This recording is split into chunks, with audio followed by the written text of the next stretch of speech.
Hi everyone, my name's Anne-Marie. Welcome to this demonstration. This is the first part of a mini-series looking at the Anna Griffin Paper Tricks 2 kit. I thought I'd do a mini-series for this because you get so much in it, it's so versatile, and I was so excited really to show you the possibilities that you can do with it. So when it comes in a box and you get a few pictures of what's inside in your box. So let's start. You get instructions about how to use the products.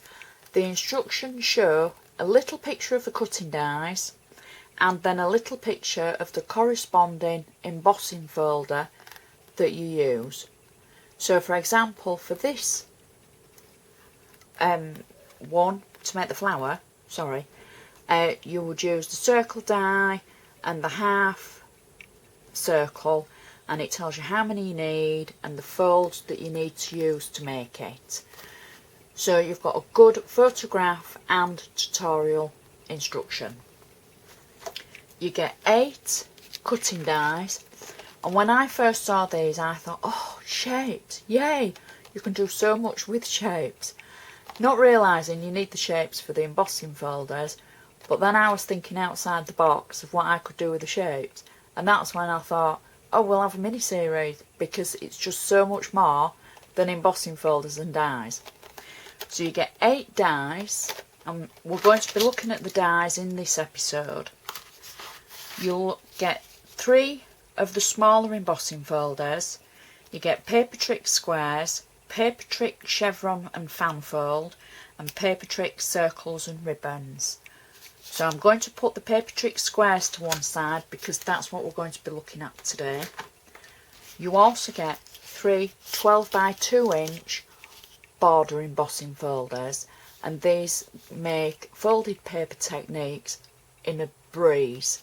So we'll look at those in another episode. Today we're going to concentrate on the 8 dies and the Paper Trick Squares. So let's start off looking at the dies. There's 8 of them, and these are the shapes that when you die cut in your card that you get. These are the sizes, and this is how they would look. Bit basic, however very useful. So then I thought, okay, well, they're great, they're going to look good on cards with the banners, with the sentiment and everything. And then I thought, oh, maybe I should layer them up. So after cutting out lots and lots of shapes, which I advise you to just get some scrap paper and cut loads of them out, because you're going to use them as you practice on all the folders. So I layered them all up, and without even thinking too much, this is what I came up with. So you've got your circle layers, your banners, 3 layers for your banners with the tails, and then your tag banner tails. Then I thought, okay, not only that, but you could make borders from them as well. And this is taking it to the next step, using the half scallop circle and then the smaller scallop circle, and then using them both together, and then using the scallop with the banner, just cutting the banner in half. That would make a really great edge to any card or scrapbooking page. So that's kind of thinking outside the box with them. And those are just the dies. Now I'm going to move on to the embossing folder, because it's just like any other embossing folder. When you open it, you've got everything in there, and on this one you can make a square frame, a mini envelope, a heart and a small flower. So that's what we're going to do today.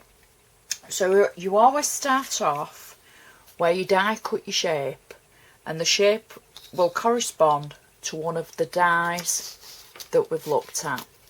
So we've got the 2 squares, we've got the long banner. I'm going to call this a border strip because it actually fits on one of the 7 by 5 inch cards as a border. So we'll call this a border strip, and a small circle. Now you don't have to do them all at the same time, you can just do one at a time. And the first one that we're going to look at is the envelope, and that's the one at the top. So the mini envelope, this is how it looks when you've made it up. And to make it up, you literally emboss the square, so you place that in your embossing folder, and there's a lip there so it will just go in nicely for you to be able to close the embossing folder and then run it through the machine. So I'll just take that out.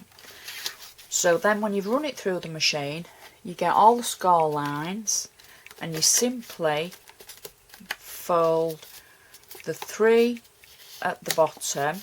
You can do it in any order, but obviously for an envelope you want the 2 sides in and then the bottom upwards, and that you would add glue around the edge to make your mini envelope.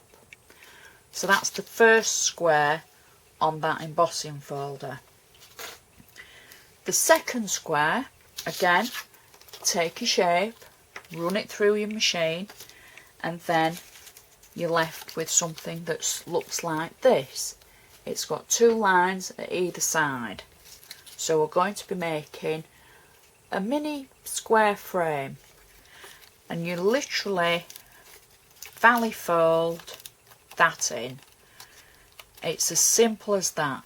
Fold it inwards and back and there, and that creates your square frame. So that's the second one on the embossing folder. Now the third one on the embossing folder makes a heart. So we cut a border strip, we place it in the embossing folder, and it's scored like this. So then you fold and fold and fold and fold and fold, and there's your heart. You would use some adhesive to stick it down, but that creates that. So it's simply folding the paper to create a heart. Now last but not least is the small circle in the embossing folder.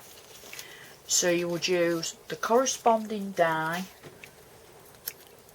There we go, I'll show you that one. So it's this small circle.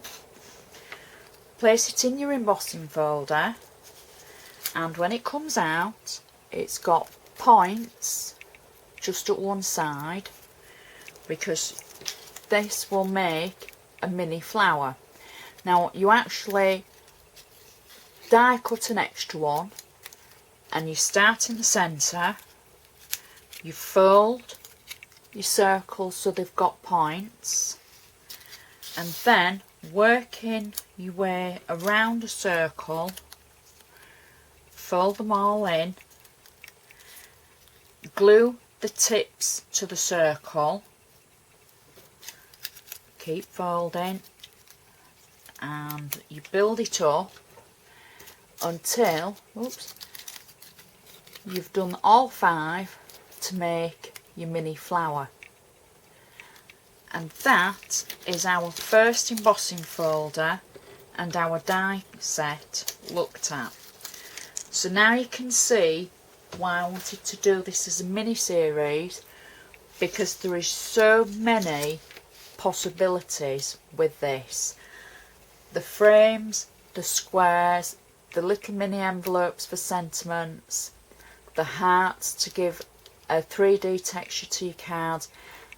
There's just so much you can do with it, and I hope I've given you a little bit of an insight in this part 1 of this mini series. So hopefully you'll join me again for part 2, when we're going to be looking at the next of the embossing folders, and that's going to be the Paper Tricks circles and ribbons. So I'll see you next time. If you've enjoyed it, please give me the thumbs up and play around with this kit, have fun. See you next time.